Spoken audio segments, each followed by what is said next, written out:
Railway கேட்டுக்கு பக்கத்தில் ஒரு குருவி குஞ்சு, இது என்ன மைனாவா காக்காயா அல்லது புறா குஞ்சியான்றது தெரியல. இதனுடைய தாய் குருவிகள் எதுவுமே அந்த பக்கத்தில் இல்லை. ஆனால் இப்போ ரீசெண்ட்லி இப்போ தான் முட்டையிலேருந்து வெளிவந்த குஞ்சு மாதிரியே இருக்குது. ஆனால் பசியில் ஒரே சத்தம்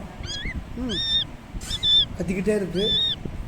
இந்த சத்தம் வந்து நம்மளை கவனத்தை ஈர்த்ததுனால என்ன செய்யலான்னு பார்த்தோம். இதுக்கு எப்படியாவது பசிக்கு சாப்பாடு கொடுக்குறதுக்கு ட்ரை பண்ணுறோம்.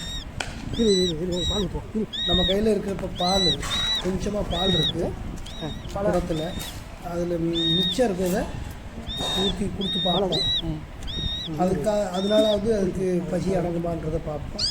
பார்த்தா அது பசியினால தான் இந்த மாதிரி சத்தம் போடுறது தெளிவாகி போச்சு. அதனால் நம்ம கை வைக்கிற பாலை ஊற்றி அதுக்கு குடிக்க வச்சுட்டு அதை எப்படியாவது அதனுடைய தாய் பறவைகிட்ட கொண்டு போய் சேர்க்குறதுக்கு அதுக்கான முயற்சி தான் இப்போ நம்ம பண்ணிக்கிட்டு இருக்கிறோம். அதனுடைய பசியை அடக்குவோம். அதைத்தான் இப்போ நம்ம செய்துக்கிட்டு இருக்கோம். பாவம் எவ்வளோ பசியாக இருந்திருக்குது பாருங்கள். பால் சாப்பிட்ட பிறகு சைலண்ட் ஆகிடுச்சு. காப்பாற்றுவோம்.